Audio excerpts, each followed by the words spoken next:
नमस्कार विद्यार्थी मित्रांनो, आपण संबोधी अकॅडमीच्या यूट्यूब चॅनलवरती तुमचे स्वागत आहे. मित्रांनो, मी प्राध्यापक कैलास भरकड. आपण इतिहास शिकत आहोत. MPSC असो, UPSC असो किंवा कुठल्याही स्पर्धा परीक्षा असो, यामध्ये इतिहास विषयाच्या संदर्भामध्ये अनेक प्रश्न विचारण्यात आलेले आहेत. आता येणारी जी राज्यसेवा आहे त्या राज्यसेवेमध्ये प्राचीन काळ, मध्ययुगीन कालखंड आणि आधुनिक कालखंड म्हणजे या भारताच्या या तिन्ही कालखंडाच्या संदर्भामध्ये प्रश्न विचारण्यात आलेले आहेत आणि तो सिलेबसचा भाग आहे. मित्रांनो, ज्यावेळेस आपण अभ्यास करत असतो त्यावेळेस त्याच्यातली बारकावे सुद्धा आपल्याला तितकेच लक्षात ठेवणं आवश्यक आहे. आपण याच्या अगोदरच्या तासिकेमध्ये प्राचीन भारताच्या इतिहासाच्या संदर्भामध्ये इत्थंभूत माहिती घेतलेली आहे. आता पुढचा जो काही टप्पा आहे तो आपण मध्ययुगीन भारताकडे आपण वाटचाल करत आहोत. या दरम्यानच्या कालखंडामध्ये गुप्त जे साम्राज्य आहे त्या गुप्त साम्राज्याचा विघटनाच्या नंतर भारतामध्ये कुठलंही एकछत्री ज्याचे दक्षिण आणि उत्तर भारत या दोन्ही भारतावर दक्षिण, उत्तर, पूर्व, पश्चिम या संबंध भारतावरती सत्ता आहे असं एकछत्री उत्तर भारतातलं किंवा दक्षिण भारतातलं कुठलंही साम्राज्य अस्तित्वात राहिलं नाही. त्याच्यामुळे काही कालावधीसाठी उत्तर भारतामधल्या वर्धन घराण्यानं ही जी राजकीय पोकळी आहे तर ती भरून काढण्याचा प्रयत्न केला.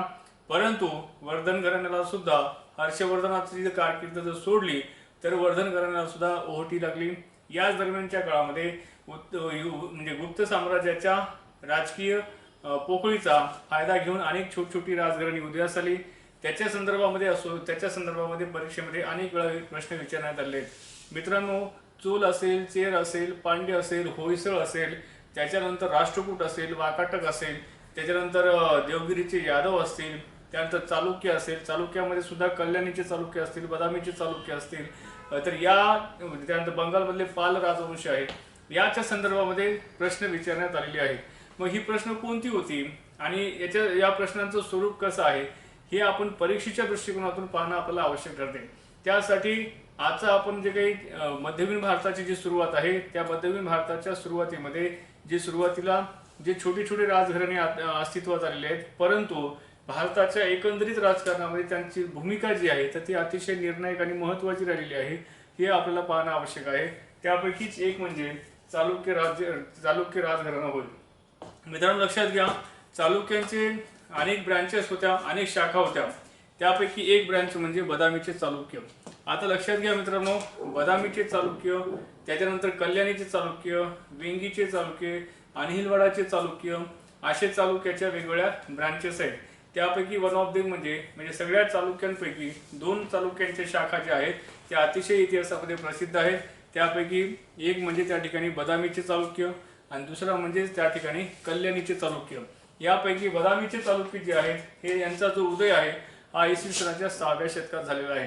मित्रांनो, आपल्याला माहिती आहे की गुप्त साम्राज्य त्याच्या दरम्यानच्या कालखंडामध्ये वाकाटक आहेत आणि वाकाटकांच्या नंतर जे आहेत वाकाटकांच्या शेवटी जे अस्तित्वात आलेलं घराणं म्हणजे चालुक्यांचं राजघराणं आहे. या चालुक्य जे बदामीचे जे चालुक्य आहे ते बदामीचं जे लोकेशन आहे हे बदामीचं लोकेशन म्हणजे कर्नाटकातला प्रांत आहे. बदामी त्यालाच म्हणतात वातापी आणि बदामी हे आजच्या आधुनिक कर्नाटक राज्यामध्ये यांचं स्वतःचं राज्य होतं आणि यांचा जो मुख्य संस्थापक आहे तो म्हणजे पुलकेशी प्रथम. याच्यामध्ये सुद्धा लक्षात ठेवायचं तुम्हाला, पुलकेशी प्रथम, पुलकेशी द्वितीय, पुलकेशी तृतीय असे पुलकेशी या नावाचे म्हणजे राजपुरुष या घराण्यामध्ये होऊन गेलेले आहेत. तर तुम्हाला लक्षात ठेवायचंय त्याच्यापैकी पुलकेशी प्रथम याने या चालुक्य घराण्याची, चालुक्यपैकी सुद्धा कोणत्या चालुक्यांची तर बदामीच्या चालुक्य घराण्याचा जो संस्थापक आहे तो कोण आहे? पुलकेशी प्रथम आहे. साधारणतः इसवी सन 535 मध्ये याने राजपदावरती हा आलेला आहे आणि 556 पर्यंत त्याने आपल्या जो अधिकार आहे किंवा राजपद जे आहे ते भोगलेलं आहे. चालुक्यांचं जे काही समजा प्रभाव आहे तर ते या पुलकेशी प्रथम पासून पुढे 200 वर्षांपर्यंत चालुक्यांची दक्षिण भारताच्या संदर्भामध्ये फार मोठ्या प्रमाणामध्ये त्यांचा प्रभाव राहिलेला आहे हे आपण लक्षात येतं. लक्षात घ्यावा की वातापी म्हटल्याप्रमाणे बदामीलाच वातापी असं म्हणतात. तर जी वातापी आहे ही राजधानी करण्याचं जे काम आहे यांनी केलेलं आहे. म्हणजे तुम्हाला प्रश्न परीक्षेमध्ये असा विचारला जातो की बदामीच्या चालुक्यांची राजधानी कोणती होती तर ती वातापी म्हणजेच बदामी आहे. तर चालुक्य त्यानंतर राजधानी आहे वातापी, जी कुठं आहे तर आजच्या कर्नाटकमध्ये आहे. तर आता यात पुलकेशी प्रथमचं वैशिष्ट्य म्हणजे काय तर तो संस्थापक आहे. दुसरी गोष्ट म्हणजे याच घराण्यामध्ये पुलकेशी प्रथम नंतर कीर्तिवर्मन नावाचा राजा होऊन गेलेला आहे. तो साधारणतः 566 पासून तर 598 पर्यंत पदावरती होता. त्यानंतर मंगलेश नावाचा राजा होऊन गेलेला आहे. हा सुद्धा बदामीच्या चालुक्यांच्या राजघराण्यामधलाच राजा आहे. दुसरी गोष्ट म्हणजे त्यानंतर या घराण्यामधला सगळ्यात कर्तबगार आणि पराक्रमी राजा राजपदावरती आला, ज्याचं नाव आहे पुलकेशी किंवा पुलकेशीन द्वितीय. पुलकेशी द्वितीय जो आहे हा साधारणतः इसवी सन 610 पासून ते 642 पर्यंत हा चालुक्यांच्या राजपदावरती आहे. मित्रांनो, याच्या अगोदर आपण जे हर्षवर्धनाचं कारकीर्द आपण पाहिलेली आहे. हर्षवर्धन हा साधारणतः 7व्या शतकामध्ये वर्धन घराण्याच्या राजपदावरती होतो. 606 पासून ते 647 पर्यंत हर्षवर्धनाने उत्तर भारतामध्ये राज्य केलेलं आहे. त्याच दरम्यानच्याच म्हणजे त्याच्या समकालीन राज्य जे आहे हे पुलकेशी प्रथम हा राजपदावरती आलेला आहे. म्हणजे उत्तर भारतामध्ये तुम्हाला इथे दोन गोष्टी लक्षात ठेवायच्या. एक म्हणजे ज्यावेळेस उत्तर भारतामध्ये एक पराक्रमी सम्राट ज्याचं नाव होतं हर्षवर्धन, तो ज्यावेळेस राज्य करत होता, त्याच वेळेस दक्षिण भारतामध्ये सुद्धा तसाच एक पराक्रमी राजा त्या ठिकाणी राजपदावरती होता, ज्याला म्हणतात चालुक्य सम्राट पुलकेशी द्वितीय. या पुलकेशी द्वितीय आणि हर्षवर्धन याच्यामध्ये नर्मदा नदीच्या काठावरती जे युद्ध झालं, त्या युद्धामध्ये पुलकेशी प्रथमनं या हर्षवर्धनाचा पराभव केलेला आहे. ही इतिहासामध्ये अतिशय गाजलेली लढाई आहे.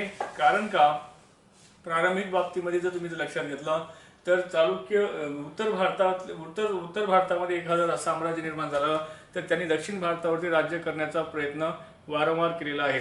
परंतु एखाद्या उत्तर भारतीय बलाढ्य राज्याचा पराभव करण्याचं काम जे आहे दक्षिण भारतीय राजाने केलेलं आहे. ही इतिहासातली एक महत्त्वपूर्ण घटना आहे. हे युद्ध झालेलं आहे ते नर्मदा नदीच्या काठावरती झालेलं आहे. त्यामुळे त्या ठिकाणी उत्तर भारतीय राजाला दक्षिण भारतावरती डायरेक्टली प्रभाव निर्माण करता आलं नाही आणि दक्षिण भारतातला राजा पुलकेशीला उत्तर भारत जिंकण्यासाठी आता मोकळा झालेला आहे. म्हणजे हा पुलकेशी द्वितीय चालुक्य घराण्यातला सर्वात कर्तबगार राजा आहे. त्याच्यानंतर याच्या संदर्भातली जी काही माहिती मिळते ती आपल्याला ऐहोलच्या शिलालेखामध्ये मिळते. म्हणजे पुलकेशी प्रथमची माहिती आपल्याला कोणत्या शिलालेखामध्ये मिळते तर ऐहोलचा शिलालेख आहे. त्या ऐहोलच्या शिलालेखामध्ये पुलकेशी प्रथमची माहिती, पुलकेशी द्वितीयची माहिती मिळते. ही माहिती जी आहे त्या पुलकेशी द्वितीयच्या दरबारामध्ये त्याचा राजकवी होता ज्याचं नाव आहे रविकीर्ती. रविकीर्तीनं त्याच्या संदर्भामध्ये त्यांनी ही माहिती लिहून ठेवलेली आहे. तर याच ऐहोलच्या शिलालेखावरून आपल्याला ही माहिती मिळते की पुलकेशी द्वितीयनं हर्षवर्धनाचा पराभव केलेला आहे. त्यानंतर त्यांनी ही पराभव करूनच दक्षिणापथेश्वर ही उपाधी सुद्धा धारण केलेली आहे आणि उत्तरापथेश्वर ही सुद्धा उपाधी त्यांनी या दरम्यानच्या काळामध्ये धारण केलेली आहे. त्यानंतर या पुलकेशी द्वितीयचा दुसरे एक त्याच्या संदर्भामध्ये लक्षात ठेवायचे आहे की इराणला त्यांनी आपलं एक शिष्टमंडळ पाठवलेलं आहे इराणला, आणि ते शिष्टमंडळ पाठवून आपले जे व्यापारिक आणि जे राजकीय संबंध आहेत तर ते संबंध सुधारण्याचा प्रयत्न केलेला आहे. इराणचा त्यावेळेसचा राज्यकर्ता आहे खुसरो द्वितीय. खुसरो द्वितीयची कडे त्यांनी आपलं एक शिष्टमंडळ पाठवलं आणि त्या माध्यमातून आपण राजकीय ज्या गोष्टी आहेत त्या गोष्टी त्यांच्याकडे संबंध सुधारण्याचा प्रयत्न केलेला आहे. याच्या शिष्टमंडळ पाठवल्याच्या ज्या काही घटना आहेत याचं जे चित्र आहे तर ते आपल्याला अजिंठा लेण्यांमध्ये सुद्धा पाहायला मिळते राजदूत पाठवल्याच्या संदर्भामध्ये. दुसरी गोष्ट म्हणजे याच्याच कारकिर्दीमध्ये महत्त्वाची घटना म्हणजे काय, आपल्याला माहिती आहे की हर्षवर्धनाचा पिरियड आपण पाहत असताना आपण सांगितलं होतं की चीनी प्रवासी आहे त्याचं नाव आहे हुयेस संघ. या हुयेस संघने जसं वर्धन घराण्यामध्ये किंवा हर्षवर्धनाला जशी भेट दिली तशाच प्रकारची भेट त्यांनी दक्षिणेमध्ये पुलकेशीच्या राज्याला सुद्धा दिलेली आहे. म्हणजे पुलकेशीच्या राज्याला सुद्धा हुयेस संघनं भेट दिलेली आहे आणि तो हुयेस संघचं वर्णन करतो की पुलकेशीचं वर्णन करतो की पुलकेशी हा एक इथं या भागामध्ये हिंदू राजा राज्य करत होता आणि तो त्या ठिकाणी धर्मसहिष्णू होता. त्याच्या धर्मामध्ये त्याच्या राज्यामध्ये हिंदू, जैन, बौद्ध हे फार चांगल्या पद्धतीने त्याला वागणूक द्यायचा. हे अशा प्रकारचं वर्णन हुयेस संघच्या प्रवास वर्णनामध्ये आलेलं आहे. म्हणजे एकंदरीत धर्मसहिष्णू राजा पुलकेशी होता हे आपल्याला हुयेस संघच्या वर्णनावरून लक्षात येतं. त्यानंतर ही दुसरी गोष्ट म्हणजे काय तर याने पल्लवांसोबत यांचा संघर्ष फार मोठ्या प्रमाणामध्ये झालेला आहे. म्हणजे पुलकेशी प्रथम म्हणजे चालुक्यांचा आणि पल्लवांचा संघर्ष फार मोठ्या प्रमाणामध्ये झालेला आहे. महेंद्रादित्य असेल तर या पल्लवांसोबत त्या ठिकाणी पल्लवांचा राजा जो आहे तो नरसिंहवर्मन याच्यासोबत त्याचा संघर्ष झाला. आता या नरसिंहवर्मननं अतिशय म्हणजे नरसिंहवर्मननेच त्या ठिकाणी पुलकेशी द्वितीयची हत्या केलेली आहे. आता लक्षात घ्या, पुलकेशी द्वितीयचा शेवट कसा झाला, तर पुलकेशी द्वितीयचा शेवट पल्लव राजा नरसिंहवर्मन याने पुलकेशी द्वितीयची हत्या केलेली आहे. वातापी कोंडा ही पदवी सुद्धा त्यांनी धारण केलेली होती, हे सुद्धा आपल्याला लक्षात ठेवायचे. म्हणजे पुलकेशी द्वितीयचा शेवट कुणी केला, तर तो पल्लव राजा नरसिंहवर्मनने केलेला आहे. म्हणजे पुलकेशी द्वितीयचा शेवट झाला. मी तुम्हाला मगाशी सांगितल्याप्रमाणे की पुलकेशी द्वितीय हा चालुक्य म्हणजे बदामीच्या चालुक्याच्या राज्यामधला तो एक सर्वात कर्तबगार राजा म्हणून आपल्याला पाहायला मिळतो. दुसरी गोष्ट म्हणजे काय, तर पुलकेशी द्वितीयच्या मृत्यूनंतर आता त्याची हत्या कोणी केलेली आहे, तर पल्लवांनी केलेली आहे. मग अर्थातच त्याचा दुसरा अर्थ काय होतो की पुलकेशी द्वितीयचं राज्य आता कोणाकडे गहाण पडलं, ते म्हणजे पल्लवांकडे गहाण पडलेलं आहे. तर म्हणजे या पुलकेशी द्वितीयच्या मृत्यूनंतर पल्लव राज्य जवळपास 13 वर्ष जे आहे हे चालुक्य राज्य जे आहे जवळपास 13 वर्ष पल्लवांच्या ताब्यामध्ये होतं. आणि त्याच्यानंतर चालुक्यांच्या राजघराण्यामध्ये विक्रमादित्य प्रथम हा राजा गादीवरती आला. हा राजा इसवी सन 655 ते 680 या दरम्यान तो त्या ठिकाणी राजपदावरती होता. याचं वैशिष्ट्य हे आहे की विक्रमादित्य प्रथमने पल्लवांपासून या चालुक्य राजवंशाची मुक्तता केलेली आहे. मित्रांनो लक्षात घ्या, तुम्हाला परीक्षेमध्ये प्रश्न विचारला जातो ते म्हणजे काय, तर कोणाच्या मृत्यूच्या नंतर चालुक्यांचं राज्य हे पल्लवांकडे गहाण पडलं, तर ते आहे पुलकेशी द्वितीयच्या मृत्यूनंतर. चालुक्यांचं राज्य पल्लवांपासून कोणी मुक्त केलं, याचं उत्तर येतं ते म्हणजे विक्रमादित्य प्रथम. या दोन्ही गोष्टी तुम्हाला लक्षात ठेवायच्या. परीक्षेच्या दृष्टिकोनातून त्यातल्या त्यात राज्यसेवेच्या दृष्टिकोनातून अतिशय महत्त्वाचा हा पॉईंट आहे. दुसरी गोष्ट म्हणजे त्याने चालुक्य राज्याला तर पल्लवांपासून मुक्त केलंच. त्यानंतर याने राजमल म्हणजे राजमल किंवा राजामल नावाची पदवी सुद्धा त्यांनी धारण केली आहे. आणि या म्हणजे कोणी धारण केली आहे, विक्रमादित्य प्रथमनं पल्लवांचा पराभव केला आणि त्याने राजामल नावाची पदवी धारण केली. या पदवीचा अर्थ होतो पल्लवांचा सम्राट. याचा अर्थ असा होतो की म्हणजेच काय, जो पहिल्यांदा पल्लवांचा बदला घेण्याचं काम जे आहे तर ते कोणी केलेलं आहे, या विक्रमादित्य प्रथमने केलेलं आहे. म्हणजे पल्लवांनी चालुक्यांचं राज्य नष्ट करण्याचा प्रयत्न केला होता, परंतु विक्रमादित्य प्रथमनं पुन्हा चालुक्यांचा पराभव केला आणि राजा मल्ल नावाची पदवी धारण केली. या राजा मल्लचा अर्थ होतो मल्लांचा पराभव किंवा पल्लवांचा सम्राट, असा त्या ठिकाणी त्याचा अर्थ होतो. ही पदवी त्यांनी धारण केलेली आहे पल्लवांचा पराभव करून. त्याच समकालीन असणारी जी इतर छोटी छोटी राज्य आहेत, ज्याच्यामध्ये चोल आहे, चेर आहे, पांड्य आहे, यांचा सुद्धा पराभव करण्याचं काम कोणी केलं असेल तर ते विक्रमादित्य प्रथमने केलेलं आहे. तर हे परीक्षेच्या दृष्टिकोनातून तुम्हाला लक्षात ठेवायचं आहे. तर हे वारंवार मी तुम्हाला या राज्यांचा त्या ठिकाणी उल्लेख का बरं करतो, त्याचं मुख्य कारण हे आहे की तुम्हाला याच्या समकालीन कोणकोणती राज्य होती हे तुम्हाला माहिती असणं परीक्षेच्या दृष्टिकोनातून आवश्यक आहे. कारण चोल असेल, चेर असेल, पांड्य असेल, होयसळ असेल, हे यांचं या काळातलं अस्तित्व आपल्याला माहिती असणं आवश्यक आहे. तर हे चोल, चेर, पांड्य यांना कोणी हरवलं, विक्रमादित्य प्रथमनं हरवलंय, हे तुम्ही परीक्षेच्या दृष्टिकोनातून लक्षात ठेवायचे. त्यानंतर विक्रमादित्य द्वितीय आलेला आहे, त्याच्याही कारकिर्दीमध्ये त्याने पल्लवांचा पराभव केलेला आहे. आणि त्यानंतर आलेला आहे कीर्तिवर्मन हा आहे साधारणतः 743 पासून ते 757 पर्यंत कीर्तिवर्मन हा चालुक्यांच्या गादीवरती राजा म्हणून आलेला आहे. कीर्तिवर्मन हा त्या ठिकाणी फार काही महान असा राजा होऊन गेलेला नाही. तर कीर्तिवर्मनचं वैशिष्ट्य आहे की कीर्तिवर्मन हा चालुक्यांचा शेवटचा राजा आहे. आता मित्रांनो पुन्हा लक्षात ठेवा की कीर्तिवर्मन हा चालुक्यांचा शेवटचा राजा आहे आणि पुलकेशी प्रथम हा चालुक्यांचा पहिला राजा आहे. म्हणजे पुलकेशी प्रथम हा चालुक्य म्हणजे बदामीच्या चालुक्याचा संस्थापक कोण आहे, पुलकेशी प्रथम आहे. आणि बदामीच्या चालुक्याचा शेवटचा राजा कोणता आहे, तर तो आहे कीर्तिवर्मन. या दोन गोष्टी तुम्हाला लक्षात ठेवायचे. हा अंतिम शासक आहे आणि या कीर्तिवर्मनचा जो पराभव आहे तर तो राष्ट्रकूटांकडून केलेला आहे. आलं लक्षात. म्हणजे तुम्हाला लक्षात हे ठेवायचंय की बदामीचे चालुक्य पूर्वी कोणाचे मांडलिक होते, तर ते होते वाकाटकांचे मांडलिक. आणि त्यानंतर बदामीच्या चालुक्यांचा पराभव करून तिथे कुणाचं सत्ता निर्माण झाली, तर तिथे निर्माण झालेली आहे राष्ट्रकूटाची. या दोन्ही गोष्टी तुम्हाला माहिती असणं आवश्यक आहे, परीक्षेमध्ये ह्या विचारल्या जातात. दुसरी गोष्ट म्हणजे आता तुम्हाला विचारलं जातं की चालुक्यांचं योगदान काय. चालुक्यांचं सगळ्यात मोठं योगदान आहे कला आणि स्थापत्य. मित्रांनो लक्षात घ्या, चालुक्यांच्या कारकिर्दीमध्ये कला आणि स्थापत्याचा फार मोठ्या प्रमाणामध्ये उदय आणि विकास झालेला आहे. चालुक्य हे जास्त प्रसिद्ध आहेत त्यांच्या वेसर शैलीसाठी.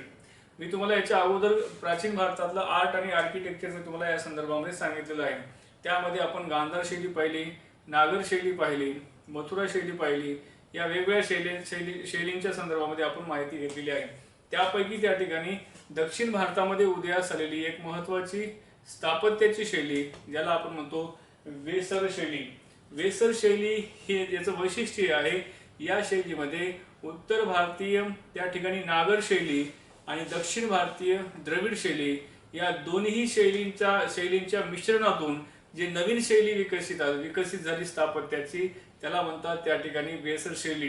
म्हणजे वेसर शैलीमध्ये उत्तर भारतीय नागर शैली आणि दक्षिणात्य त्या ठिकाणी द्रविडियन शैली या दोन्हीचंही जी काही वैशिष्ट्ये आहेत ती एका शैलीमध्ये आढळतात. ती नवीन विकसित झालेली शैली म्हणजे वेसर शैली. ही कुणाच्या काळामध्ये उदयास आली तर ते चालुक्यांच्या काळात उदयास आली, हे आपल्याला माहिती असणं आवश्यक आहे.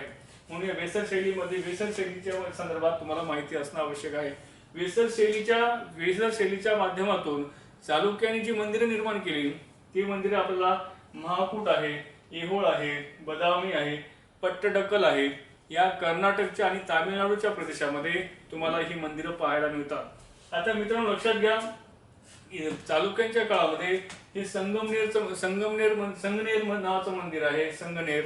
त्यानंतर विरूपाक्षी मंदिर आहे. विरूपाक्षी मंदिर हे पार्वतीचं मंदिराच्या संदर्भामध्ये आहे. त्यानंतर मल्लिकार्जुन मंदिर आहे. ही मंदिरं चालुक्यांच्या काळात निर्माण झालेली आहे. ऐहोळच्या परिसरामध्ये जवळपास 100 पेक्षा जास्त मंदिरं तुम्हाला पाहायला मिळतात. तिथं द्रविडियन शैली, नागर शैली या दोन्ही शैलीमध्ये निर्माण झालेल्या मंदिरांचा देखील तुम्हाला इथं वावर पाहायला मिळतो. आता हे तुम्हाला चालुक्यांच्या बाबतीमध्ये माहिती असणं आवश्यक आहे. लक्षात घ्या मित्रांनो, चालुक्यांच्या कारकिर्दीमध्ये स्थापत्याचे अनेक उदाहरणं जे आहेत ते आपल्याला पाहायला मिळतात. याच्यामध्ये लक्षात घ्या की चालुक्य त्यांच्या कारकिर्दीमध्येच मी आता सांगितल्याप्रमाणे की वेसर शैलीचाही उगम झालेला होता आणि त्याचा विकासही मोठ्या प्रमाणावर झालेला आहे. आता जो विक्रमादित्य द्वितीय जो चालुक्य राजा होता त्याने तुम्हाला मगाशी सांगितल्याप्रमाणे की पल्लवांचा जो राजा होता ज्याचं नाव होतं नंदीवर्मन, याला त्याने पराभूत केलेले होते. कोणी? विक्रमादित्य द्वितीय. कारण की पल्लव आणि चालुक्य यांच्यामध्ये फार मोठा संघर्ष अनेक वर्ष चाललेला आहे. त्यापैकी विक्रमादित्य द्वितीयनं पल्लवांचा जो शासक आहे त्याला नंदीवर्मनला पराभूत केलेला आहे आणि ही पराभूत करून त्यांनी कांची कोंड नावाची उपाधी धारण केलेली आहे. हे असे प्रश्न तुम्हाला परीक्षेमध्ये विचारले जातात. कारण की विक्रमादित्य द्वितीय याने पल्लव राजा नंदीवर्मनला पराभूत केले आणि ते पराभूत करून त्याने कांची कोंड याचा अर्थ असा होतो की कांचीची लूट करणारा किंवा कांचीवर आधिपत्य गाजवणारा. कारण कांची ही पल्लवांची राजधानी आहे. कांची धारण करणारा, कांची ताब्यात घेणारा राजा अशी उपाधी जी आहे ती विक्रमादित्य द्वितीयनं धारण केलेली आहे. त्यानंतर याच विक्रमादित्य द्वितीयचं दुसरे त्या ठिकाणी वैशिष्ट्य, त्याने त्या ठिकाणी हयहय वंशीय त्या ठिकाणी हयहय या वंशाच्या त्या ठिकाणी त्रिलोक महादेवी आणि लोक महादेवी या 2 राण्यांशी विवाह केलेला आहे.